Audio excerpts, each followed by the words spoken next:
welcome back to Mads World. I'm your host Mads, and I hope you've been enjoying the show so far. If you have, please remember to subscribe, rate and review the podcast, as it's the simplest way to help out the show. Also, I would really appreciate it if you would vote for me this year in the British Podcast Awards for the Listener's Choice Award. Just head to the British Podcast Awards website, click on Listener's Choice Award, search for Mads World and cast your vote. And don't forget to verify your vote in your email. This week, I'm joined by social media sensation Becca Butcher, who was born with a rare chest muscle deformity condition called Poland syndrome. Poland syndrome is a condition that causes a lack of muscle development on one side of the body.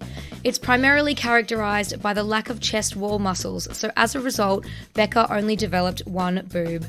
Becca uses her social media pages to share her story, educate people, and raise awareness of Poland syndrome. She's a bloody rock star, and I just loved recording this episode with her so much. In this episode, we discuss her experiences with a catfish, strap yourself in because that story is a wild one, her personal experiences with Poland syndrome, her diagnosis journey, the impact it has on her daily life, the misconceptions people have about the syndrome, societal pressures around femininity, and how society can better support people with differences. Hello, Becca.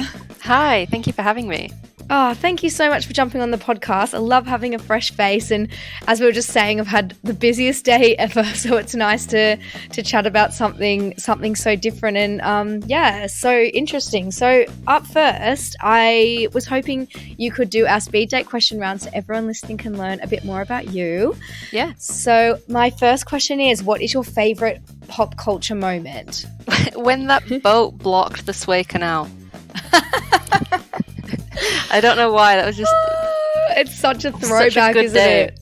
And it was so random. Like, just the fact that even happened baffles me. Like, sometimes things happen in this world and I'm like, where has this come from? I'm just sitting here thinking, like, what's next? What new weird thing is just going to happen? My next question for you was, what is your greatest achievement? Probably when I won the Yorkshire Blogger Award last year. Oh, congrats. That's such a cool one. What does that mean? What does that entail? Like, did you enter, like, what other kind of bloggers was there? They have loads of awards for different genres of bloggers. So you've got, like, fashion, travel, home, and I won the Disability and Mental Health Award. Oh, and I didn't even know that I had been nominated. I just got an email saying, you've been shortlisted. And I was like, I had no idea. Oh my God, that's so cool. So we went to the award show I think it was October last year. Yeah. In Leeds. And I didn't think that I was going to win. Yeah. And they got on the stage and they said the winner is, and then they said my name and I was like, oh my God. So how did they find you? Like, who nominated you? I still don't know. I still have no idea. Oh my God. Well done to whoever out there nominated you. Hopefully they listen to this and then they can be like, it was me. Yeah, whoever you are, I'd like for you to come forward if you're watching this. Oh, that's so nice. And my final question for this round is, you mentioned to me previously about a catfishing story. Yeah. And I was hoping that you could tell us a bit more about this experience, because we've spoken about catfishing previously on the podcast, but not for a long time now. And I always find these stories quite fascinating. So yeah, I'd love if you could take us through it. Yeah, so I was in high school. I think I started high school when I was 11. I think. And while I was there, I met a guy the same age as me, and he was in a lot of my classes. And we became pretty good friends pretty quickly. We had a lot in common. And over the 5 years that we were in high school together, he asked me to be his girlfriend a couple of times. And I always said, no, I just see you more as a friend. And then in the last year of high school, he told me that he had a girlfriend. And I wanted to meet her because we're friends, and he wanted his girlfriend and his friend to get along. Mm-hmm. So, and I hoped that him having a girlfriend would mean he would leave me alone. Yeah. So he wanted me to meet his girlfriend, but anytime I tried to arrange with her to meet up, because I had her on like Facebook, anytime I tried to arrange to meet with her, she was ill. She had cancer. Oh, wow. So she was like always unwell, which I understood, and like I wasn't going to keep pushing her when I knew that she wasn't well and she was having cancer treatments in hospital. So after about a year of trying to arrange to meet her and hearing all about her from him, he would come to me and say, oh, she's got like this, I bought her this pet dog, and when she died, I think he took on the dog. She eventually, unfortunately, she passed away. Oh. And he came over to my house and he was crying, and he brought me a bracelet that was hers that she wanted me to have, and like a message from her saying thank you for being such a good friend, and I'm sorry we didn't get to meet. And I was absolutely devastated, and I was there to support him through this because he was crying. And now he had like a dog, and he had to support her family, and like it was just a really hard time. Yeah, that's horrible. I'm so sorry. A year later, he got a new girlfriend, and this is when I started to get a bit suspicious because she had Instagram, and she would post pictures of her at the gym, and she would post pictures of bras, and she would post pictures of my friend asleep. So at first I wasn't suspicious. Yeah. But then anytime I tried to arrange to meet with her, there was always an excuse of, I've got to work, I'm helping my parents. She was originally from China, but she was living in England temporarily, and she had to go back to China. And I really wanted to see her before she left, and she sent me pictures of her plane tickets and told me where she was going to be living in this small village, and I googled it and it was real. So I didn't have any reason to suspect that she was not real.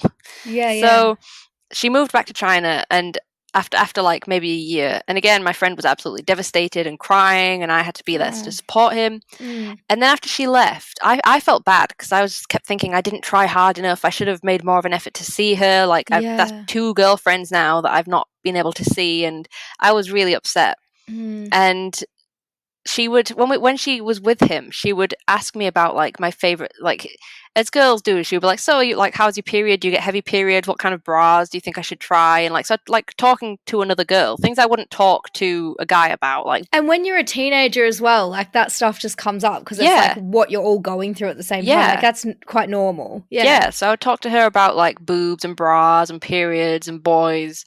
And one day she asked, why did you reject my boyfriend in high school? And I was like, I just see him more as a friend. And she was like, well, we have great sex. We have sex all the time. And I was like, okay. Cool. And then she was like, do you have any like toys? Do you like use sex toys? What's your favorite sex position? And I was like, no. Yeah, like it's getting weird now. Yeah. So she moved to China. Oh god. I can see where it's going, and it's not good. Yeah. And so she moved to China, and he then said to me, her sister is sending me inappropriate pictures of herself. What? Yeah. And I said, no, you're kidding. And he said, no, I'm not kidding. And he showed me these pictures, and it was 3 different women in these pictures. So I thought, oh my god, he's being catfished. Yeah. Because I've known this guy for 7 years. Like, why would he be the one catfishing me? That didn't come into my head. Yeah, it wouldn't, because you trust someone and you know them and you know their family. Like, So I said to him, have you met the sister? Like, I didn't want to I didn't want to let him know. Like, I wanted to let him down gently and let him know you're being tricked here. Yeah. So I said, have you met her? And he said, yeah, no, I've definitely met her. Those are all her. I've been in her bedroom. That picture was taken in her bedroom. And I was looking at these pictures like, that is 3 different Asian women. That is not like, I don't know how you're looking at that and thinking that is the same person. What? So I ended up reverse Google image searching these pictures, and it came up with this Chinese porn website that he had taken them from. Yeah, and then I was like, he lied to me about the sister. Did he lie to me about having a girlfriend? So then I took her pictures from Instagram and reverse image searched them, and I found on Google Images all the pictures of his girlfriend. So I asked him about it, and I was like, you've been lying to me. Oh like, my god. Are your girlfriends real or fake? And he said, okay, the girl from China wasn't real, but the one that died from cancer was real. And I said, well, you know what? I'm going to find out if someone from that name died in that hospital on that date. Did that even occur to you that the first one was fake? No. Yeah, it wouldn't have even occurred. No, because he was crying. Yeah. He was crying at my house, and I had her bracelet that she gave me, and she didn't exist. It turns out she wasn't real. So you rang the hospital? No, I didn't. I told him that I was going to, and then he confessed and said, okay, fine, you caught me. But yeah. But you like grieved for this person? Yeah. Oh my god. And so the whole cancer story was probably so he could put an end to it when he was ready to stop catfishing. Yeah. Well, I ended up posting about it on YouTube. I didn't name him. But somebody that I went to school with saw that and messaged me, and they said, "Is it about this guy?" And I said, "Well, how did you know that?" And she said, "Well, he did the same thing to me, but he told me that he had cancer and that he was dying." What? Yeah. Oh my God. Yeah. And so did you obviously not friends now, like did No, you God, cut no. ties or like Literally, how? that as soon as I found out the truth, I blocked him and I haven't spoken to him since. But it's Oh been my like 8 goodness. years. I'm so sorry that happened to you because honestly, it's not only do you feel like you've been lied to and tricked and stuff, but you also lose a friend. Like Yeah. it's so tough. And it made me really paranoid from that point on because anybody that Yeah. I interacted with on Instagram, I thought, is it him making another fake account? Like, it made me really paranoid. Oh my God. And you know what? It's almost like when you get cheated on, you have this overwhelming feeling of I've not done anything wrong here, but this person's actions are just going to affect me for the rest of my life and like affect my trust, and it's so unfair that other people's behavior and actions just have this ripple effect on you. Like they'll Yeah. just go on and you Yeah. might do it again, or your boyfriend or your ex-boyfriend might go on and cheat on new girlfriends, but it's like that's something that sits with you and affects your trust in other people. It's just so wrong. And so, yeah, that's so bizarre, that whole Coincidentally, situation. at the same time, I found out the truth while I was in college, and in that time, I was actually being stalked by a guy in my college class Oh, who was God. like sexually harassing me and confessing his Yeah. love to me every day. And every time I rejected him, he'd become aggressive. And he said that he was going to hurt Mm. my boyfriend at the time for coming between us. And he was just like following me around the town. He would just show up wherever I was. And I would go to this friend, the catfish that I didn't know was Yeah. catfishing me, and talk about this. And he'd be like, "Ugh, men are disgusting. I can't believe men would do that to you. Like, how can a But, man like, treat you that way?" And the whole time, he's lying. yeah, the whole time he was Oh, just as my bad, pretty much. God.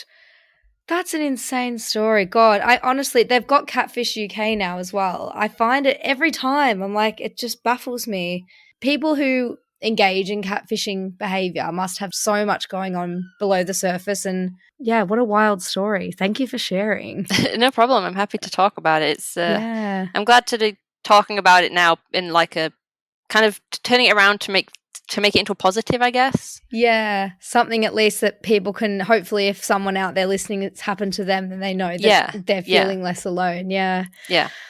Oh, well, thank you so much for doing this BJ question round. No problem. In a total pivot to a whole new discussion. I'd love if you could share your personal experience with pollen syndrome and how you discovered it and what your journey has been like with pollen syndrome. Yeah, of course. So I was in high school when I started going through puberty. I think I was about 13.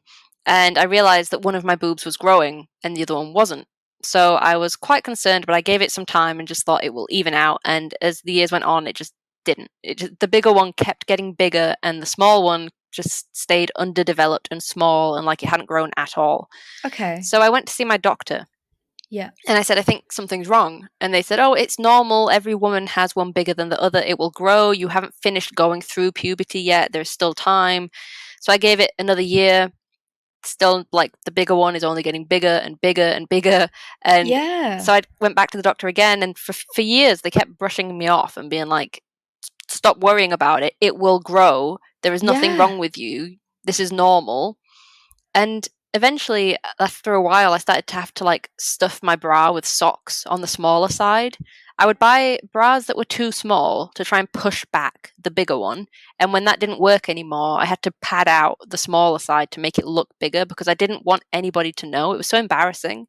Yeah, and so when you're a teenager, you're already feeling so self-conscious about the changes that your body's going through, and like trying to deal with that when you're not dealing with something that's outside the norm is hard enough. Yeah, and like in high Mm. school, all the girls would have to get changed in the changing rooms together, and everybody had two boobs, and I Yeah. just didn't. So I would feel really self-conscious and try to kind of turn away and hide my chest or try and get out of Mm. doing PE in the first place because I didn't want people to look at my chest. And Yeah. then boys got to that age where they were like, oh, I would never date a girl with small boobs. I love big boobs. And you Yeah. start to think, well, all boys care about our boobs. But I was like Yeah. 15. So Yeah. I was really self-conscious, and I never considered having surgery. Mhm. I just wanted to know why it was happening so I could Yeah. like at least I was worried it might have been cancer. It might have been, maybe they were both supposed to be small and the bigger one is a problem and it's got like a growth in it or something, or a tumor. And I hate that the doctor just dismissed you as well. Like it feels like with so many issues, especially women's issues. Yeah. And they were all men. Yeah, pushed aside and like just told that it's nothing to worry about when actually it is quite concerning. Like that makes me feel so angry for your teenage self. Anyway, continue. Sorry. So I ended up Googling on the internet, like, why do I have one boob? What is happening? And it came up with Poland syndrome. And at first I saw the name Poland syndrome and thought, well, I'm English. I'm not Polish, so this doesn't relate to me. So I kept like skipping over it and not reading it because I just thought, that's nothing to do with me, until I found out that Poland syndrome is actually like the name of the condition. It's named after the doctor Alfred Poland. It's not named after the country. And I was like, oh, okay, that makes more sense. So I started to read into it, and it said that people with Poland syndrome have a deformed chest muscle on one side, and it can either be completely missing or it can be small and deformed and like underdeveloped. And for some people you can have like no breast tissue at all. For some people you have a little bit of breast tissue but it's still underdeveloped, and for some people their chest actually concaves inwards. Some people are missing a nipple.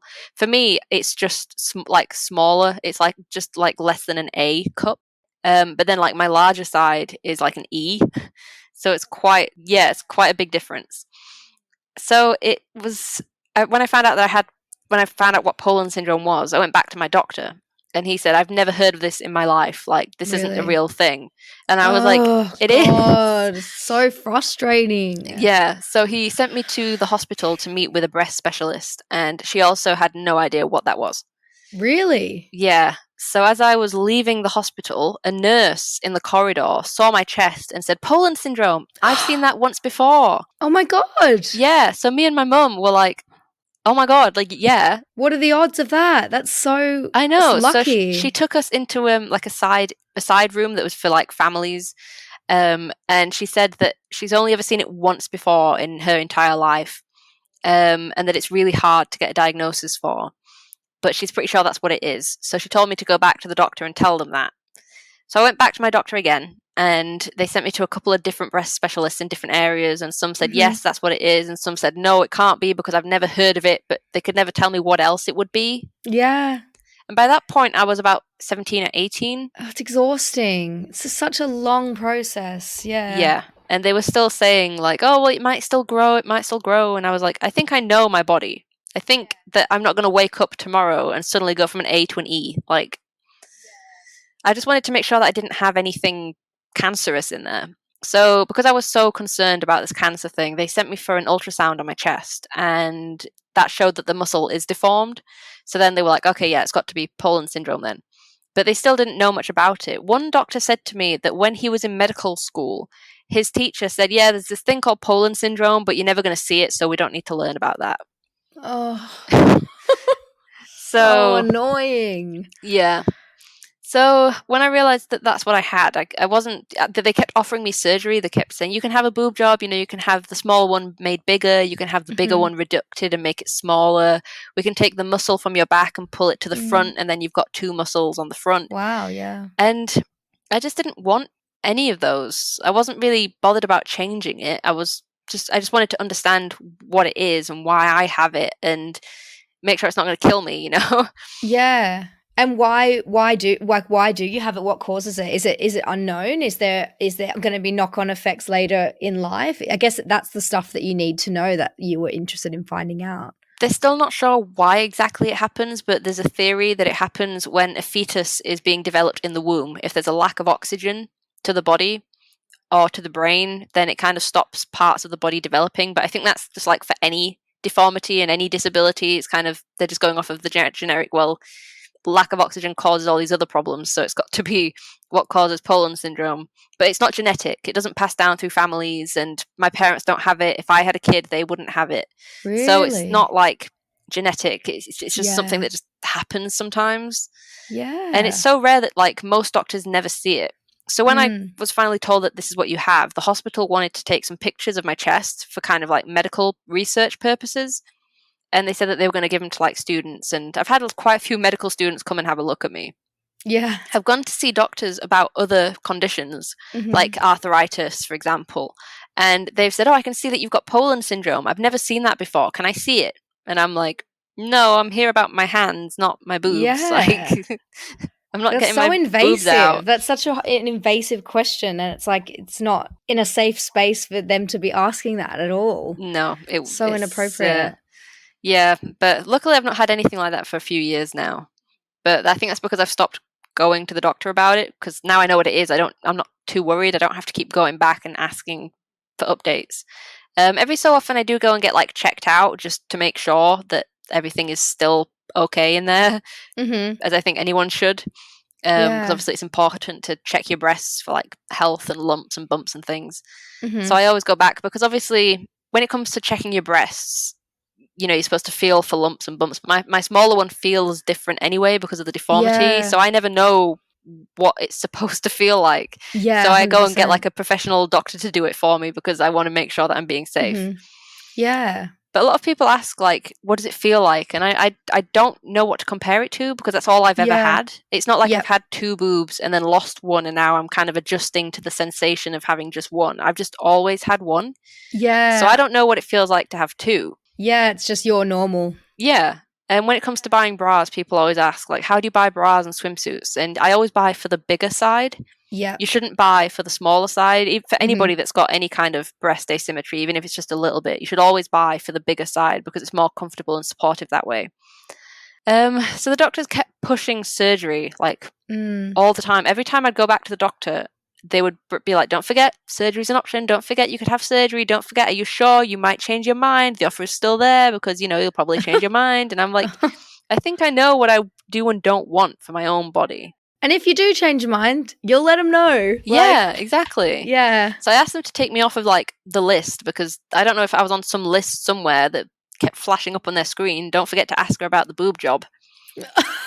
But they said they could have done like implants. There could have been like a bag thing that they inflate over time. Wow. They could have done like a fat transfer.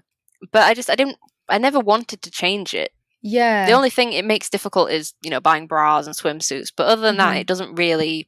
I think some people think that because it's my larger one is so big, it's kind of pulling me to one side. So people often ask, do you walk lopsided? Like, are you off balance? And I'm like, no, like, Is it it's men not that that ask that? I heavy. feel like it would be men that ask that. Yes, it is usually men.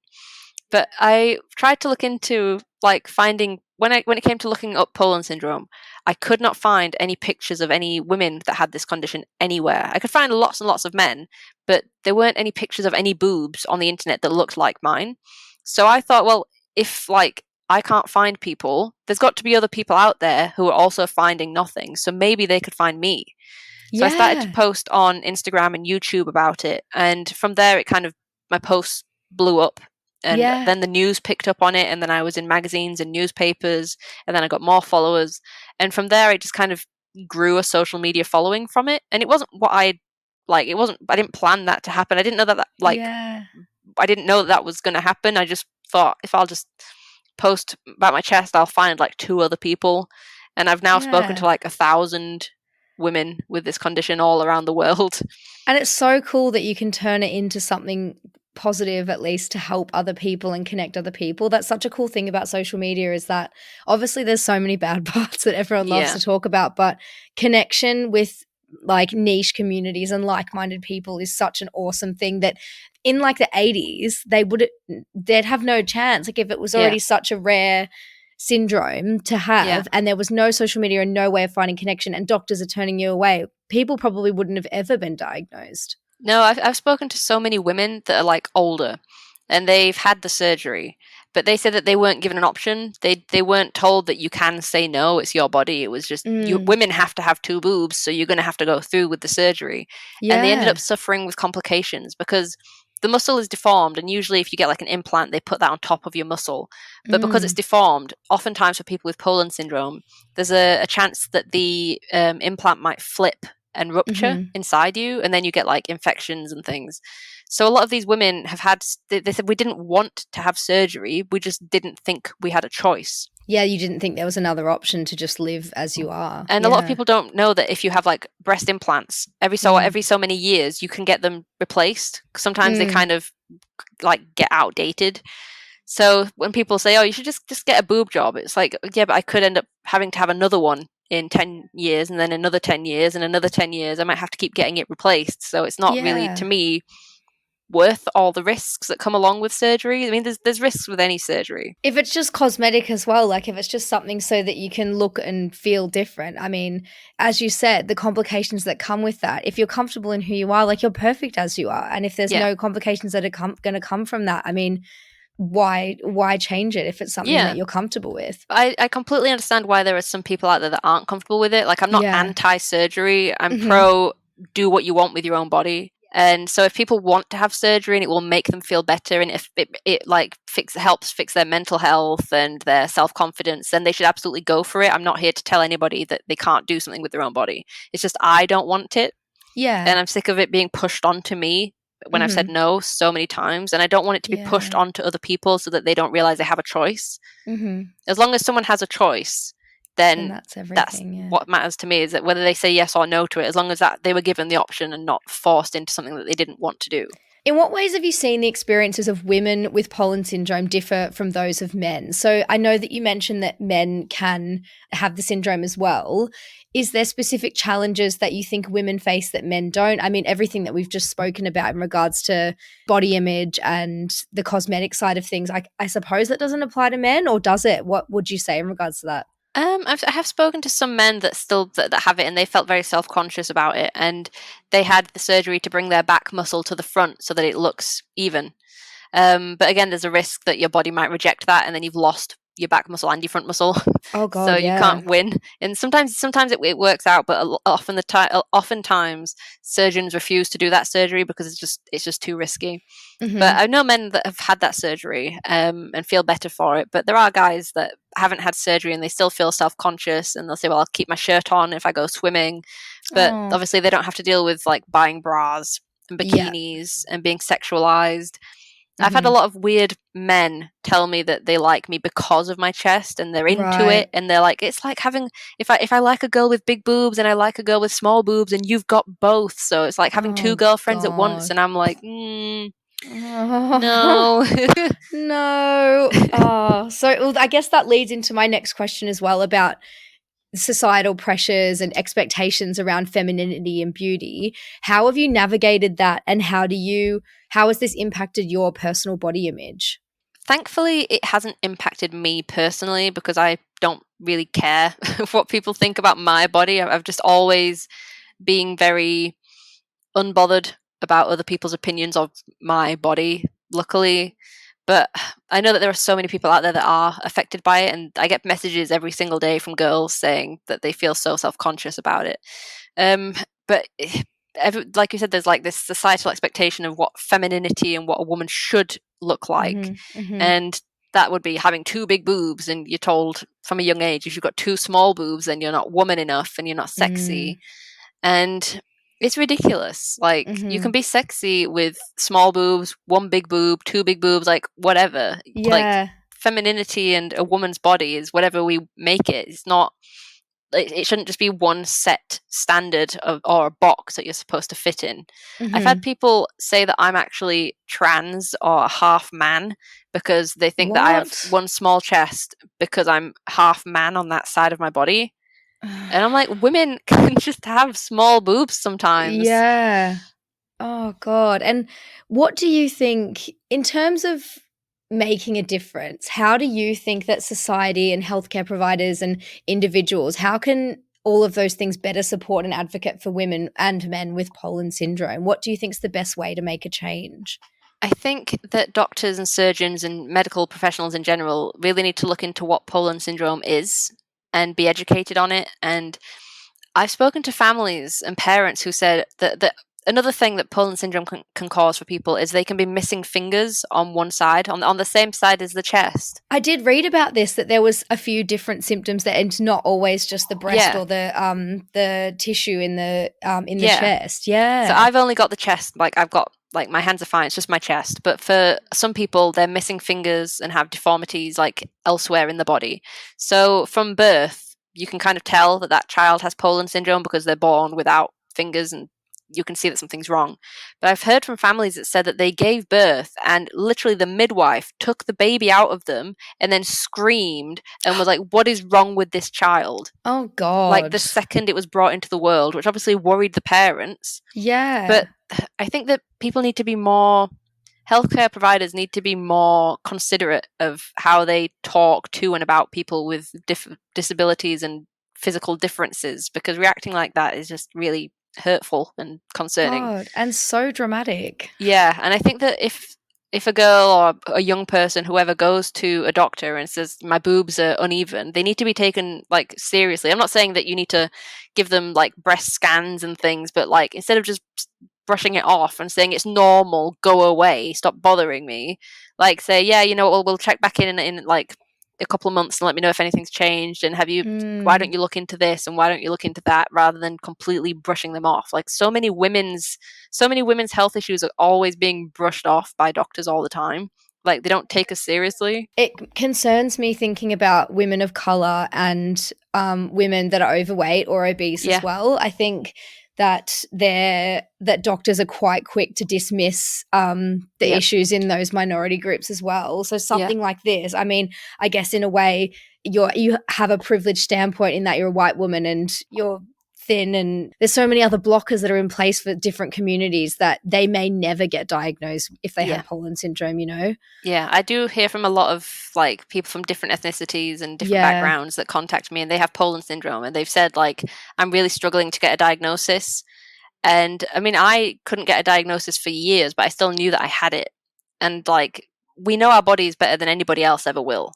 So to those women, I would say, like, if you know and you've checked yourself and you know that you have this, then it's okay to say that you have it. You don't have to wait for a doctor to officially diagnose you. I think self-diagnosis sometimes can be really helpful because it helps you find a community of people and it helps you understand yourself, and it gets rid of that anxiety in your head of what could it be. Yeah. And like you said, not everyone has access to medical help depending on like their background or maybe where they are in the world. I've heard from people in like Africa, for example, who say that like they've struggled to get like a doctor to take them seriously because in that country that they weren't really educated on what it was. And a lot of people said that they first heard about it from me, and I've had to be who they've come to for like information. Wow. And that's a lot for you to manage as well, like emotionally. Yeah. I just wish there was like a universal, this is what it is, and like all doctors everywhere need to be aware of what this is. And something that my mum always says too, she's an ICU nurse, she says that like the doctors always say to them, and what they say to the new nurses is, listen to your patients. If your patient's telling you they've got something wrong or they've got this, and they've probably done all of this research and Googling, like just listen to them and actually try and comprehend what they're telling you rather than being like, oh, it could be this. Like, I think that's just such good advice, because I feel like every time I go to the doctor, I have a pretty good idea of what it probably is. And if I'm going in there and saying it, and then, I mean, I've had like a few health issues the last year, and I literally am going to the doctor saying, it's this, it's this, it's this. I know it's this. And they're like, but you don't have this one symptom, so it's probably just IBS or something. And you're like, no, just listen to me. So yeah. And something else I was going to say as well is that you mentioned to me that you're working with, is it PIP? Is it pronounced PIP? Yeah, PIP. Yeah. Can you talk to me about PIP and any other specific initiatives or campaigns that you think would be beneficial in raising awareness? I guess stuff like podcasts is great, and the work that you're doing is really great on social as well. But yeah, can you tell me more about that? Yeah, PIP is a charity in England. They're called PIP UK, but they help people all over the world. You don't have to just be in England to talk to PIP or to get their advice. And they kind of advocate for people with Poland syndrome, and they host at Birmingham Children's Hospital. They have like every few months there's like a Poland syndrome clinic where they get the surgeons to meet with families of children that have the condition or that think they have the condition to try and get them a diagnosis. Sam, who is the founder of PIP, she will go with women who are having meetings with their surgeons to make sure that they're not being taken advantage of, and to kind of advocate for them and to let them know their rights, because a lot of people do end up being taken advantage of or not being told of the risks of surgery. Like when I met with a surgeon, not because I wanted surgery, but to get more information, they never told me about all the risks that come with it. They just kept trying to push the surgery. Is that because it comes with the cost? Are they trying to, is it private or? No, it was all like, I wouldn't have had to pay for it. Oh. It was included in like the NHS, so it would all be paid for by them rather than me. But it's weird because obviously depending where you live in England, you'll get a different answer. Like I've heard from women in England that say, I want to have like I have Poland syndrome and I wanted to have surgery, and they told me that I had to pay. But then in other places they've gone to a doctor and they've said you can have it for free. But you'd think that because it's all on the NHS that you would get equal offers everywhere, but apparently depending on which doctor you see and where you are, you get a different response. And some say you need to have a reduction, and some say you need to have an implant. And it's not like I said, we don't have like this universal, like a rule book of what to do. Yeah, doctors like just a guidelines. make it up. So whoever it just all depends on who you see and where and when. It depends on what kind of response you're going to get. Yeah, and I guess that leads me into my very last question is, what are your hopes for the future in terms of empowering and supporting women with Poland syndrome, and what sort of changes would you hope to see? I hope that we'll see more representation. It doesn't just necessarily have to be Poland syndrome. Obviously, there are other deformities and conditions that can mean that you have uneven boobs. Like tuberous breast, for example. Yes, my friend is doing a campaign. Her name's Kitty. Kitty, totally yeah. tubular. Yeah. I know Kitty's Kitty. so great. Yeah. Actually, I think maybe she recommended you to me to Yeah. get in touch with. Yeah, she did. She's so brilliant. We're going to be working on a campaign together, actually, about like breast health and awareness and stuff. Awesome. I love Kitty. I'd love She's to so cool. love to get involved. So let me know when you kick it off. Yeah, I'll definitely let you know. Yeah. But I'd love for more things like that, like more people with these conditions to come out and talk publicly, and to kind of, I'm currently trying to get more brands. I sometimes do modeling for work, and I think it's really important for people to see people like us in like marketing campaigns, and to see yourself represented, especially when it comes to buying underwear. So I try and reach out to as many brands as I can that create underwear or swimsuits, and tell them this is what the condition is. And, you don't have to hire me, but hire somebody at least that kind of has a condition like this, so that we can see ourselves represented in it. Because when you're shopping online for bras and bikinis, you can't tell whether it's going to fit you. You have to try it on. Yeah. Which is annoying. But also you see a lot of like art and drawings of like all boobs are good boobs, and they have like drawings of like big boobs, small boobs, pointy boobs, saggy boobs, and you never see one that's like mine. So and I guess that would be inclusive of people who've had mastectomies. Like for things like breast cancer. So I guess that's being inclusive in multiple ways. You do see sometimes like mastectomy art things but they usually are like have a scar and they're missing a nipple. But in my case, I have two nipples. It's just one is big and like one boob is big and one boob is small, but you don't really ever see that represented anywhere. So I think there's still a long way to go, but I do have a good feeling that we're getting closer to reaching that. But that's thanks to like PIP, the charity, and there's a company called Evenly, and they make silicone boob fillers that you could put bra fillers that you can put into like your bra to kind of even it out from the outside you can't tell that they've got like an uneven chest, and it comes in different sizes, and they do a lot for people with breast asymmetry and trying to raise awareness and normalize it. And I just hope that like more people come out with this and talk about it, and that more is known, and that eventually doctors will take it more seriously and educate themselves on it. One time I went to a doctor and they said that like they didn't know what Poland syndrome was, so they were asking me about it, and then they Googled it and they were looking at articles about me while I was sitting next to them, and I was like, you could have just like asked me these questions. Yeah, like I'm literally sitting right here and you've got a picture of me on your screen. Yeah, they were just Googling like Poland That's syndrome, funny. and it's like Becca Butcher, oh my God. Becca Butcher, and I was like, oh my God. You're doing so many good things in this space, and I just think the fact that you've had so many people reach out to you is really inspiring. And yeah, I'm just like, I feel really proud of everything you've achieved. It's just awesome. And thank you. You've been such a fantastic guest as well, and thank you for being so open and so candid. And hopefully everyone listening has learnt something new if they didn't know anything about Poland syndrome already. But yeah, thanks again for coming on. Thank you for having me. And yeah, all I ever want to do is educate people, and I really do hope that people learned something new today, something that they didn't know yesterday. Yeah. I hope you enjoyed my chat with wonderful Becca. Please let me know on my Instagram, TikTok, Twitter, wherever, if you have any stories or thoughts of your own to share. And don't forget to vote for me. Peace.